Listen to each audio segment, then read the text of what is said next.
everyone, Chivos here, back for another Football Manager 15 video, and it is time to say goodbye to Football Manager 2015. And what a way to end it off with the Stoke save. You know, we've had some ups, we've had some downs. More recently we've had a lot of downs and a big up, but I'll show you for one last time what has happened since I last left you. So the last time I saw you, we did bring in a few players, and I'll show you who they are. So the first out was Marko Arnautovic for 6.25 million. Decided he wanted to move on to get first team football, so I did sell him, and he has been playing poorly as he usually does. I also sold Gabriel Paulista for £10 million to AC Milan. And, you know, the reason I did this because he wouldn't get a work permit for us. So, why not just sell him off instead? So that's what we did. 10 million for a free transfer. Very, very good there. Charlie Adam left on a free as well. On the ins, a few big names, but unfortunately, we will never see them in action. The first one was Sebastian Giovinco, one of my favourite players in real life. An absolute legend of the pace category. He's got pace left, right and centre, and as you can see, he did join us during the transfer window and managed to score 6 goals in 8 games in the Prem, 4 starts and 5 off the bench. Very, very good from Giovinco. It's a shame we're not continuing this save. The second one was a surprise. Xherdan Shaqiri came from Real Madrid on a £4.8 million deal, had 7 appearances, 3 goals and 2 assists. He also continued a good run into our second half of the season. And finally we brought in Luke Garbett for £5.5 million as a secondary left back. But as you can see, when I scouted him, he was not this good, and that shows you really what the scouting does for you. He is a very good player to pick up for £5.5 million. Physically, he's alright. Mentally, he's probably not there, but technically, exceptional.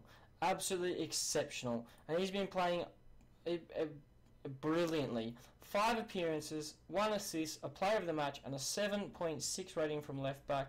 I could not ask for more, honestly.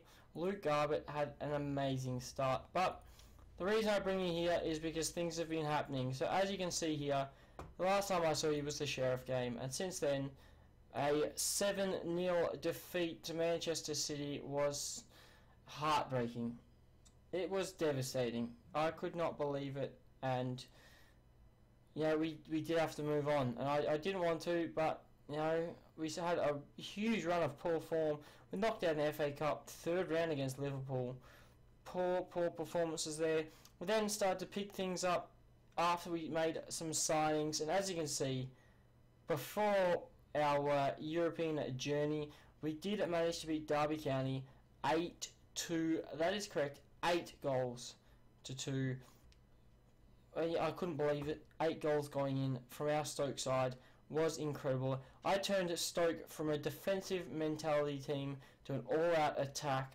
Yes, it did backfire in some cases, but in some cases it worked a charm.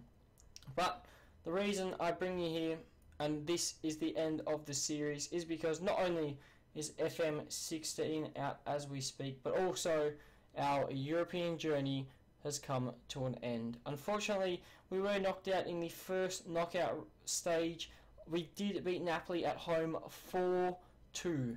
Excellent performance there from the guys. Obviously, Bojan scoring 2 because Thales tore his hamstring, out for 3 to 4 months. So Bojan stepped up and scored 2. Ivan Schitz and Mar also scoring goals there. But then, in the away leg, things ended up 6-3 after extra time. That is correct. So, we took the lead in the 4th minute. Griezmann scored 1 for them, then Higuain for them. And then things calmed down a bit. Adam Mar scored, and I thought we were through comfortably, until Josip Radosevic scores in the 92nd minute to take it to extra time, and it was 6-6. Absolutely incredible scenes. 6-6, you know, and it was the same result either way, really. It was a 4-2 and a 4-2. So, exceptional there. Could not believe it. How often does a 6-6 go to extra time? But it did. And Jorge did open up the scoring for us on the 99th minute. And I thought we had it comfortably, you know.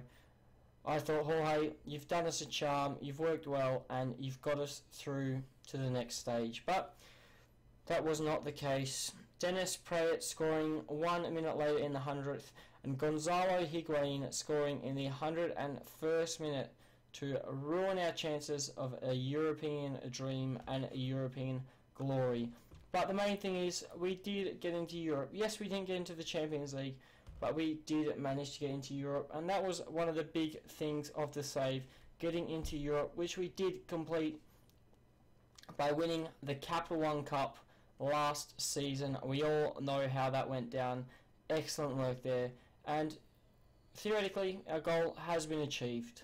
We did manage to become a European side, but unfortunately the dream was not to win the Europa League. But I do believe if we did carry on this season, we would be fine in the Premier League, and I do believe we would qualify for Europe again, because we are currently sitting in 6th place on 44 points, and I can guarantee you we finish in the top 6. There is no doubt about it.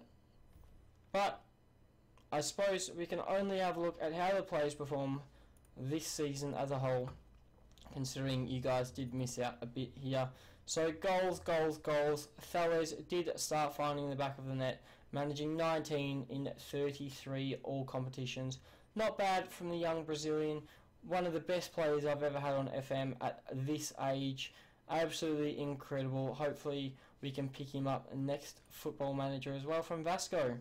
That would be a good thing to happen. Denis Suarez also finding the goals later in the season, bagging 10 in 35 with 12 assists. And Andre Ivanchit's always up there with the assists with 16. Are you surprised? Because I'm certainly not. He's always up there. Premier League stats of the season so far, we are not in any of them, and I'm not surprised. Unfortunately, this season was not a standout season for us, but it was still a good season. The European journey did come true, but unfortunately with 10 games left to go on the Prem, it wasn't to be. And if we check the finances, we did start putting the club into quite a bit of profit, which was excellent to see. And the board were generally happy with me until our defeat against Manchester City, which was heartbreaking. But, you know, I've had a good recap of the save. And as you like to see, our best 11 that we've had, obviously that is the first season. Peter Crouch coming up big, scoring 9 goals for us. And it's funny because we didn't have a double-digit goal scorer in the first season. That is quite surprising. I never really thought of that.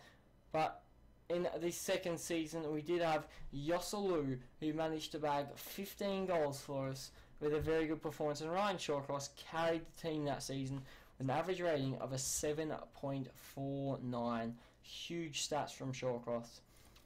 The third season was the season we managed to bring in Thalles, who ended up scoring 39 in 44. And in that season, he did manage to get the European Golden Boot. That is correct.